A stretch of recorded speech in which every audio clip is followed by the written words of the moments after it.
안녕하세요. 다산에듀 원장 전병칠입니다. 이번 시간에는 동기발전기의 특성 시험과 병렬운전에 대해서 알아보도록 하겠습니다. 내용을 쭉 보시게 되면은 동기발전기에서 어떤 특성을 가지고 있는지, 그리고 앞에 직류발전기나 변압기에서 병렬운전했던 것처럼 동기발전기도 어떻게 병렬운전이 가능한지 그 내용들이 여기에 담겨 있습니다.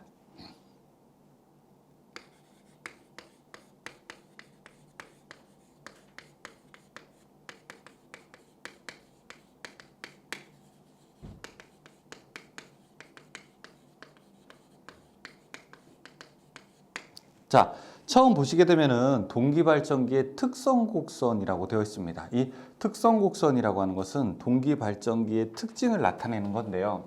일반적으로 동기발전기는 이런 구조라고 했어요. 이 밖에 전기자가 있게 되고 안에 계자가 돌아간다는 우리가 회전 계자형의 구조를 설명드렸었죠.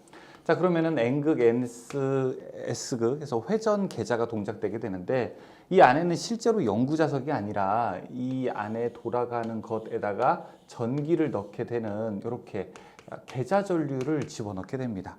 즉, 이 안에 계자에다가는 전기로 넣어서 전자석을 만들게 되는 이거는 전자석인 거죠, 일종의. 여기에다가 그러면은 계자 전류를 많이 넣게 되면 이 밖에 있는 단자 전압은 어떻게 될까요? 보통 우리가 자속이 세게 되면은 전기가 많이 만들어지기 때문에 이 관계를 그래프로 만약에 그려보게 된다면, 자, 이쪽 계자 전류가 증가함에 따라서 단자 전압도 이렇게 올라갑니다. 하지만 어느 정도 올라가서는 더 이상 올라가지 않고 이렇게 일정하게 되는데, 이 지점을 우리가 무엇이라고 하게 되냐면은 바로 포화됐다고 이야기하죠. 그래서 이 곡선을 우리가 포화 곡선 혹은 무부하 특성 곡선 이렇게 부르게 됩니다. 이거를 가로축을 계자 전류가 되고요. 자, 여기 세로축은 단자 전압이 되기 때문에 계자 전류와 단자 전압 사이의 관계다라고 해서 우리가 계단이라고 부르게 됩니다. 원래 이상적이었다면 아마 그래프는 이렇게 쭉 올라갔을 형태를 가지고 있을 겁니다. 그때 이제 포화율이라고 해서 얼마만큼 배가 부르냐라고 하는 그 비율이 있는데요. 여기가 만약에 A라고 하고 이쪽이 만약에 B라고 하고, 자, 이쪽이 만약에 C라고 하게 되면은 이 포화율이라고 하는 것은 A, B 분의 B, C 이렇게 우리가 계산할 수 있습니다. A, B 분의 BC, A, B 분의 BC. 근데 이제 이 그래프에서는 어떤 알파벳이 나올지는 시험 문제에서는 모르겠는데 뭐 C, C-, 뭐 B 이렇게도 나올 수 있고, 아무튼 앞에 두 개분의 뒤에 두 개가 바로 포화율의 개념이다라고 생각하시면 됩니다. 거기 그래서 그림 4-6은 무부하 포화곡선에 대해서 설명하고 있고요. 그 밑에 그림 4-7은 외부 특성곡선이라고 되어 있죠. 외부 특성곡선이라고 하는 것은 뭘까요? 밖에서 보았을 때, 이 발전기에 밖에서 우리가 보았을 때는 여기로 흘러나가는 전류와 함께 이 사이에 걸리는 전압 두 가지밖에 볼 수 없게 되잖아요. 그래서 밖에서 볼 때는 전류의 크기에 따라서 전압의 크기가 어떻게 바뀌는지를 우리는 관찰할 수 있게 되는데요. 이거를 가지고 우리는 외부 특성 곡선이라고 부르게 됩니다. 거기 이제 역률이 뒤지냐 앞서냐에 따라서 이 전압과의 관계도 표시를 하고 있죠. 자, 그리고 이제 한 페이지 넘겨서 보시게 되면 단락 곡선이라고 되어 있습니다. 한번 읽어볼게요. 출력 단자를 단락시킨다는 것은 이렇게 발전기에서 출력으로 나오는 세 개의 선을 우리가 이렇게 연결했다는 겁니다. 위험한 상태죠, 그렇죠? 다 이거를 우리가 단락 시험이라고 부르게 되는데요. 이렇게 단락시키고 발전기를 전격 속도로 회전시킬 때 RF에 의해서 계자 전류를 0으로부터 변화시키면 계자 전류를 여기서 RF 여기다가 계자 저항을 넣은 다음에 계자 전류를 조금씩 조절하게 되는 겁니다. 이게 처음부터 계자의 전격 전류가 흐르게 되면 급격한 단락 전류가 흐르게 되겠죠. 그러니까 여기서부터 0으로부터 조금씩 이렇게 늘려가는 거예요. 조금씩 늘려가다 보게 되면 그 다음에 단락 전류와의 관계를 고찰하게 되면 발전기의 최대 부하에 대한 내력 응답을 나타내는 그림 4-8과 같은 단락 곡선을 구할 수 있다라고 되어 있습니다. 거기 보시게 되면 IS라고 되어 있는 게 바로 단락 곡선인데요. 단락곡선이 쭉 보게 되면은 어떤 모양을 가지고 있습니까? 이렇게 휘어지거나 하지 않고 이렇게 반듯하게 가지고 있죠. 반듯하게 가는 것이 왜 그러냐라고 하게 되면 우리가 여러분 전기자 반작용 때문에 그렇다라고 그거 하나만 좀 기억하시죠. 전기자 반작용 때문에 그렇다. 자, 그리고 밑에 전압 변동률이라고 하는 식도 있습니다. 전압 변동률이라고 하는 것은 전격분의 어떻게 됩니까? 무부하 마이너스 전격 이렇게 계산해서 곱하기 100% 가게 되고요. 이 전압 변동률이라고 하는 것은 역시 변함이 없죠. 앞에서 속도 변동률 이야기할 때도 정분의 무 빼기 정, 그러니까 무정정. 그 다음에 앞에서 전압 변동률도 역시 무정정 이렇게 가는 것이 역시 동기 발전기에서도 그대로 오게 됩니다. 자, 두 번째 이제 동기 발전기의 병렬 운전이라고 되어 있어요. 병렬 운전을 하려면은 어떻게 운전을 해야 될까요? 이 앞에서 직류 발전기, 그 다음에 변압기, 병렬 운전 여러 가지가 있었는데 이제 동기 발전기는 한마디로 말해서 교류 발전기입니다. 즉 여기에서 발전기 G1, 제너레이터 1이라고 하는 게 있고 3상이 이렇게 나가게 되면은 이쪽에다가 발전기 하나를 더 달게 되는 거죠. 이러니까 G2에서 자, 이 앞에서 이렇게 연결하는 것이 우리가 동기 발전기의 병렬 운전이라고 할 수 있습니다. 실제로 우리나라에서는 사용하는 거의 대부분의 그 발전기들이 이렇게 동기화되어 있던 개통 연계되어 있다고 생각을 할 수가 있습니다. 이때 무엇을 지켜야 될까요? 이 각 발전기들의 전압이 일단 같아야 되겠죠. 그래서 전압이 일치해야 하고요. 그 다음에 교류이기 때문에요. 주파수도 일치해야 되고요. 그 다음에 상순서도 일치해야 되고요. 그쵸? 그 다음에 위상도 일치해야 되고 파형도 일치해야 되고 이제 교류이기 때문에 조금 더 직류보다는 다양한 것들이 맞아야 됩니다. 그런데 달라도 되는 것은 뭐가 있을까요? 저 앞에서 우리가 다른 것도 똑같아요. 달라도 되는 것은 예를 들어 출력이라든지 아니면은 전류 이런 것들은 달라도 괜찮습니다. 출력이나 전류 같은 것들은 달라도 상관이 없습니다. 그래서 만약에 전압이 다르게 되면 어떤 일이 벌어지죠? 여기 100V인데 여기 90V예요. 그럼 전압이 다르게 되면은 어떤 전류? 무효, 효과가 없는 뺑뺑 도는 전류, 무효 순환 전류가 흐르게 되죠. 이게 만약에 위상이 다르게 되면요. 이거는 우리가 같아지려고 하는 전류. 그러니까 원래는 이걸 유효 순환 전류라고 하게 되는데 이거를 우리가 동기화 전류라고 합니다. 동기화 전류 혹은 동기화력이 생긴다라고 이렇게도 이야기할 수 있습니다. 서로 이제 같아지려고 하는 노력을 해야 되겠죠. 동기 검정기 상이 과연 주파수가 일치하는지 두 개가 잘 맞는지 이것을 보는 것을 바로 동기 검정기라고 하게 됩니다. 밑에 유효순환 전류도 있죠. 3번에 난조 방지법. 자, 난조. 발전기 부하가 급변하는 경우 회전 속도가 동기 속도를 중심으로 진동하는 현상이라고 볼 수 있습니다. 자, 원래 동기 발전기라고 하는 것은 속도가 이렇게 일정해야 됩니다.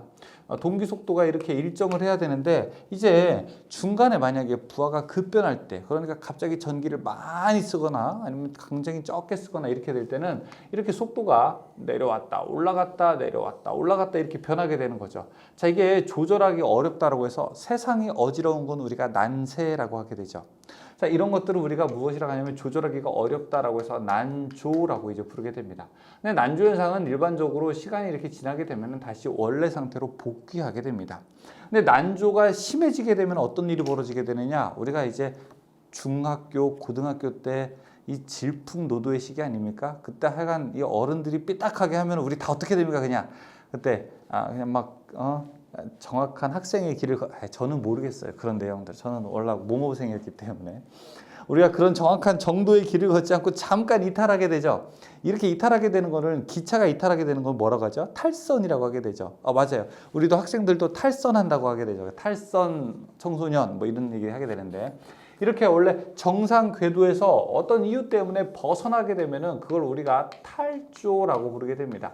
탈조는 최악의 상황이 되게 되는 거죠. 그래서 난조가 심해지게 되면 탈조가 되게 되는데 자, 이런 것을 어떻게 방지할 수 있느냐? 이 방지할 수 있는 방법은 그냥 이거 네 글자만 기억하시면 됩니다. 바로 우리가 제동 제동권선이라고 하는 것으로서 난조를 방지할 수 있습니다. 거기 난조의 발생 원인 보죠. 왜 이렇게 속도가 흔들리게 되냐?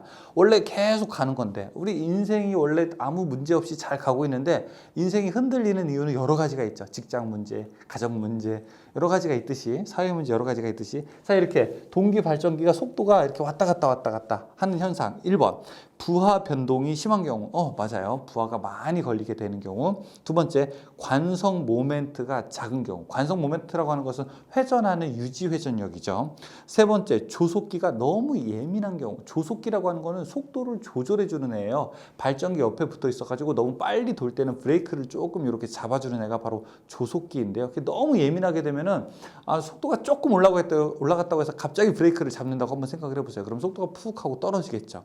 네 번째 계좌의 고조파가 유기된 경우 그러니까 일종의 노이즈 같은 것이 유기된 경우도 역시 난조가 발생하는 원인이 되는 것이죠.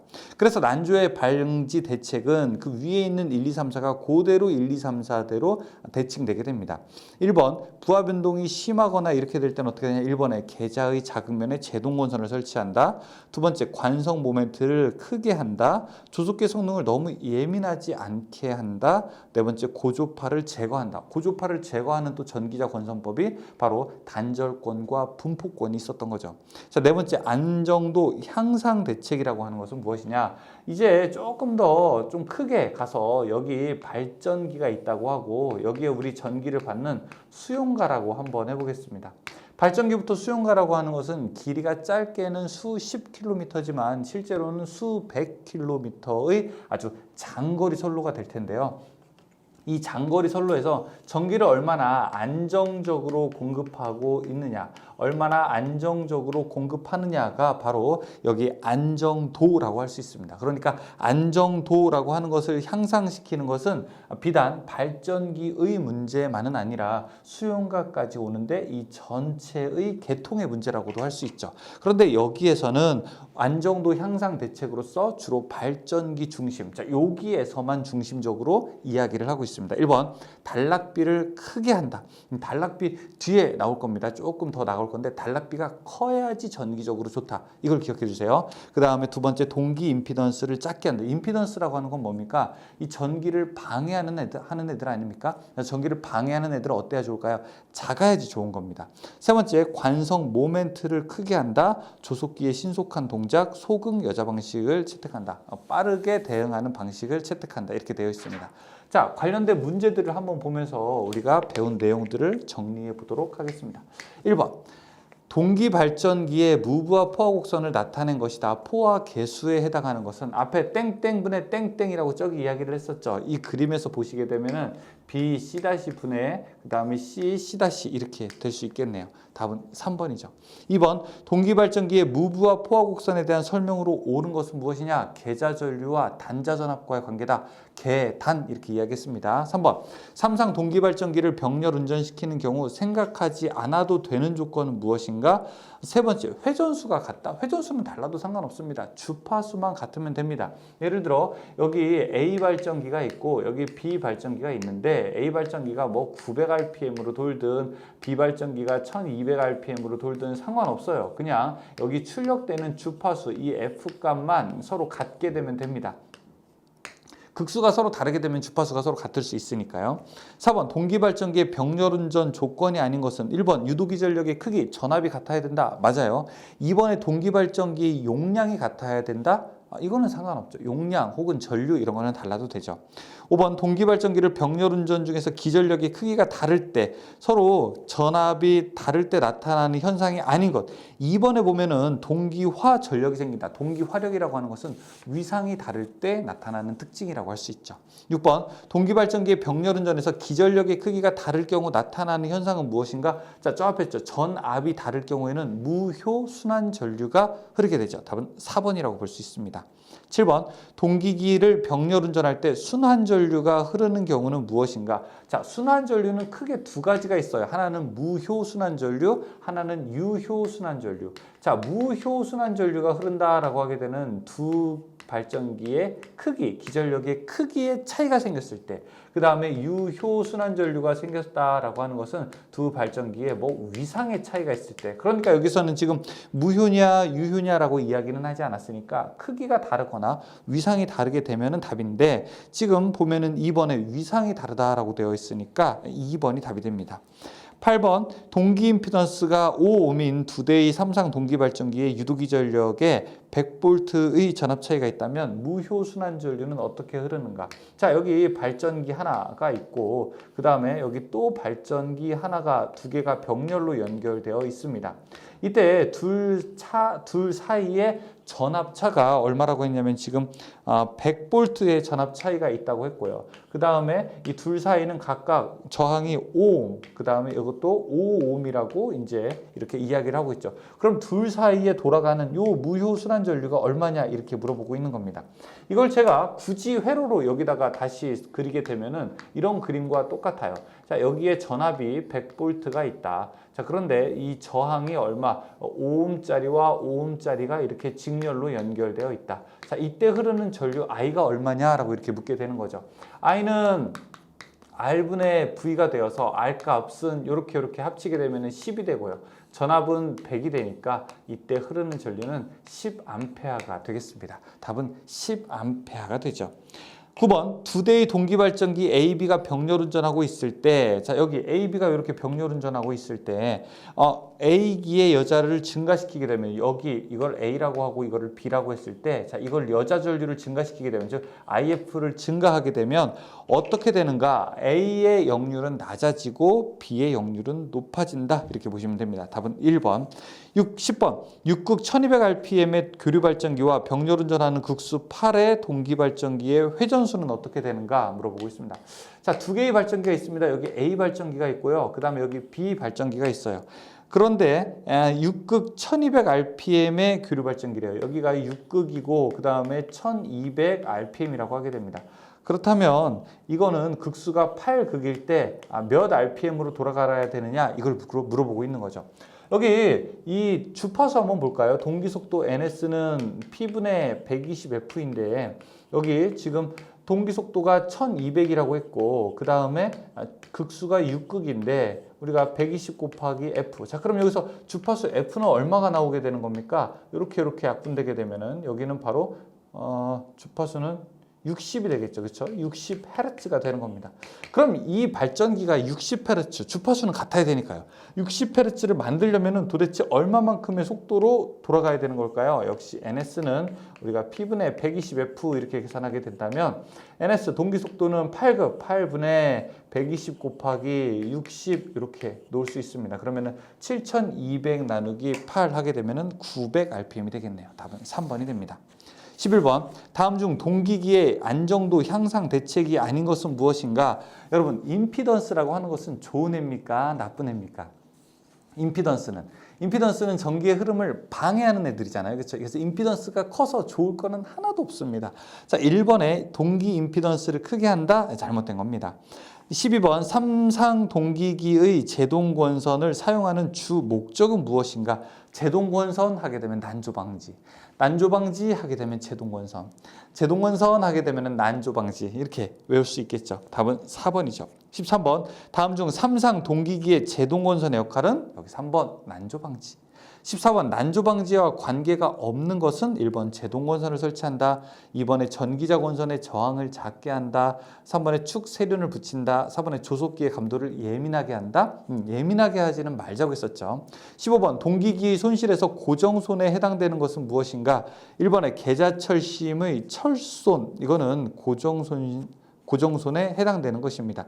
그래서 계자철심의 철손이라든지 아니면은 뭐 히스테리시스 손, 여기 철손 안에 히스테리시스 손이라든지 아니면 와류손이 다 들어가 있는 거니까요. 1번이죠.